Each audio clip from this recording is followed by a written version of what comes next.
Alright, so what is up guys? Welcome back to my YouTube channel. Well, this is me, Mr. Learning, and we're back with another video. Alright, so today we'll be learning how to replace a keyboard of this laptop.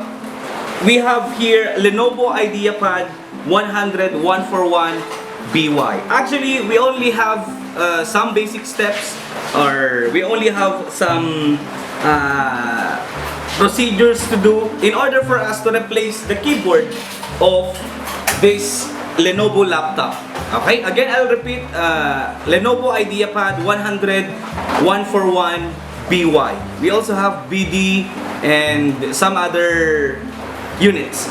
Okay, so the first thing that we need to have is, of course, at least a screwdriver. I have here one, and the first step that we need to do is to remove all the screws, okay?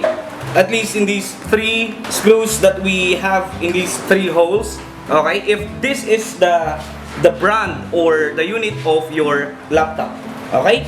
I've already removed the screws.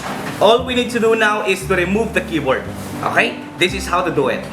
Alright, so all we need to do, my dear friends, is to using this screwdriver, we only need to get this screwdriver through our middle hole, okay? Do it like this, and make sure that you will hold this part of the keyboard, okay? Alright, then I'm gonna push it. Okay, there you go. Make sure that you are extra careful when you are already about to detach this keyboard. There is a wire connecting this keyboard into our main base. Alright? So be careful of detaching it. Okay. There you go. We have the cable here. Okay? Alright. Now, all we need to do is to remove this one by simply... There you go. Then, detach it.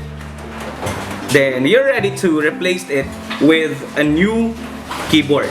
Assuming that this is already my new keyboard, okay? I'm gonna place it back. Be careful when you are purchasing a keyboard online, okay? Make sure to check the unit, the brand. Then let's put it back. It's just a very easy step. Okay?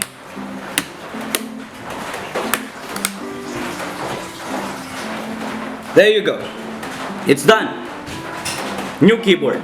Alright, so that's it, my dear friends, if how to replace a keyboard for this kind of laptop, Lenovo Ideapad 100 141 BY. Hope you've learned something. See you again next time. Goodbye.